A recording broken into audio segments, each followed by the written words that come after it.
Memasuki tahun 2022, gua akan membawakan sebuah pidato kebudayaan yang mudah-mudahan berbudaya atau minimal dianggap punya budaya, yaitu tentang kekuatan huruf O.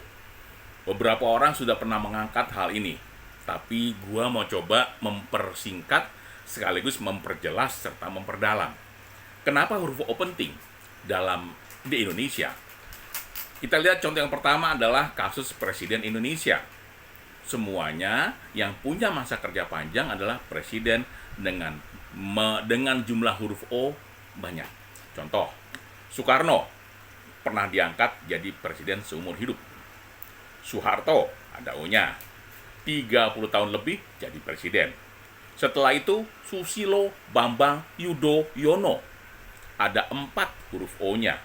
2 periode jadi presiden.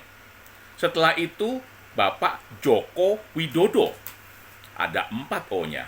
2 periode jadi presiden.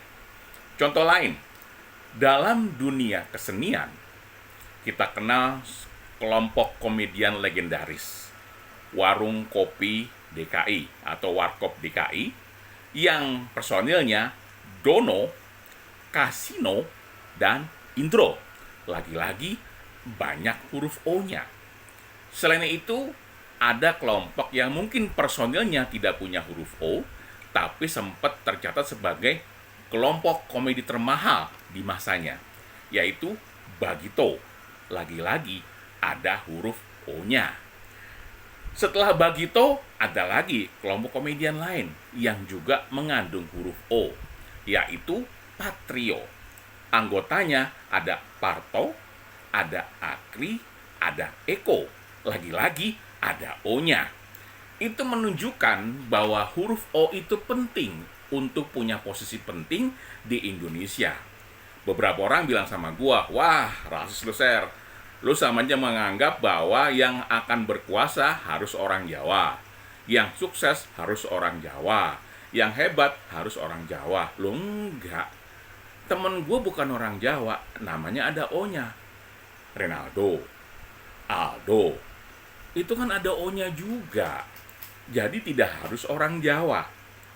Ini cuma gimana caranya kita bisa memposisikan anak kita supaya punya huruf O.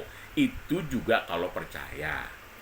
Waktu eranya telenovela, lagi-lagi ada huruf O-nya, beberapa orang yang lahir, beberapa bayi yang lahir di masa itu, di perkampungan, itu pasti punya huruf O.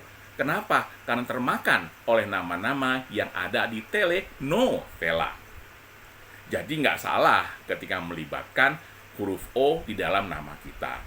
Gue pribadi, apakah gue harus ada huruf O-nya? Kebetulan nama gue Yasser Fikri, nggak ada O-nya.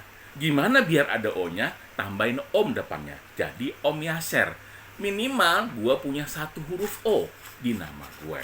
Berharap supaya itu bisa kebagian jadi penguasa dalam tanda kutip. Tapi lagi-lagi itu adalah sesuatu yang masih dianggap sebagai sebuah mitos.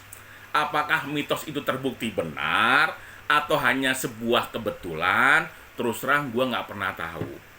Hanya gue melihat kok sepertinya ada kecocokan di antara itu. Siapa tahu bener, tapi bisa juga salah.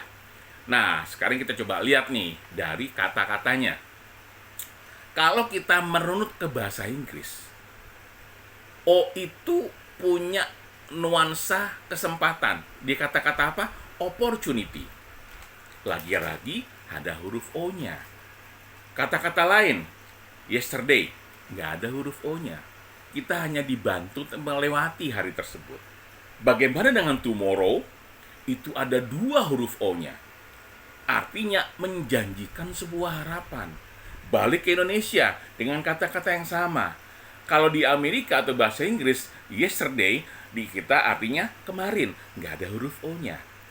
Tomorrow di kita jadi besok, itu ada huruf O-nya. Artinya apa? Artinya ada kemungkinan huruf O itu punya peran penting dalam hidup kita. Ya. Lagi-lagi ini hanya temuan-temuan sinting yang coba gue bentur-benturkan dengan apa yang ada di kehidupan nyata. Masalah benar apa enggak, itu bukan hak gua. Gua cuman ngomong, ama cuma nyari. Ya, beberapa orang sangat percaya sama mitos huruf O ini. Makanya semua nama anaknya pakai O. Meskipun nggak nuansa Jawa, tapi lebih kental suasana Latino. Ya, itu hak mereka. Kan anak-anaknya anak juga mereka, bukan anaknya kita. Mereka punya hak sepenuhnya untuk memberikan huruf O. Beberapa orang menentang, tapi gue punya temen share, nggak pakai huruf O dia sukses. Ya iya, kan gue bilang nggak selalu. Tapi kalau kita coba lihat nih, ya, lagi-lagi teman-teman gua tidak memihak kepada satu calon yang akan maju di tahun 2024. Yang mungkin maju itu kan kalau nggak salah Pak Prabowo Subianto. Oh, ada 3 huruf O-nya. Pak Sandiaga Uno, ada 1 huruf O-nya. Pak Ganjar Pranowo, ada 2 huruf O-nya. Kemudian siapa lagi calon presiden yang punya huruf O? Gue tidak memihak ya siapapun ya. Cuman sepertinya berdasarkan sejarah sebelum-sebelumnya bisa jadi presiden yang nanti berkuasa di tahun 2024 juga harus memenuhi unsur harus ada huruf O-nya. Gue nggak bilang bagus atau tidak. Gue hanya lihat dari ada huruf O-nya atau enggak. Dan itu pun lagi-lagi balik gue bilang. Lu percaya atau enggak? Kalau lu tanya ke gue sih antara percaya sama enggak. Cuma karena gue ngomong seperti ini, harusnya gue melakukan hal yang sama. Ya, apakah gue nanti akan memilih presiden yang ada huruf O-nya? Gue harus bilang iya. Karena sebagian besar calon presiden yang maju di 2024, hampir semua punya unsur huruf O. Ada yang bilang nih, pasti ada yang bilang lagi, wah Sher, lo berarti nganggap yang ada huruf O-nya nggak punya kesempatan, nggak punya peluang. Gue nggak bilang gitu. Kan gue bilang, kalau dibanding sebelumnya, sepertinya punya peluang yang ada huruf O-nya. Tapi kan bisa aja nanti konstelasinya berubah. Di tahun 2024, pengaruh huruf O itu ternyata nggak kencang lagi, bisa aja. Ya, kan bukan kita yang menentukan si A atau si B atau si C jadi presiden, tapi Tuhan. Melalui siapa? Melalui yang milih. Yaitu siapa? Masyarakat, termasuk gue, lu, dan semua yang ada di Indonesia dan punya hak pilih. Begitu. Teman-teman sekalian, ini pidato yang tidak punya makna. Boleh dipercaya, boleh juga enggak. Tapi jangan dihujat karena gue cuma berpendapat. Ya, bisa aja salah, mungkin aja salah, tapi siapa tahu bisa juga jadi bener. Gitu. Terima kasih udah dengerin omongan gue. Gue tidak memihak siapapun, meskipun kalau ditanya apakah gue punya pilihan, gue sudah punya pilihan untuk tahun depan nanti. Tahun depan, tahun 2024 nanti. Terima kasih.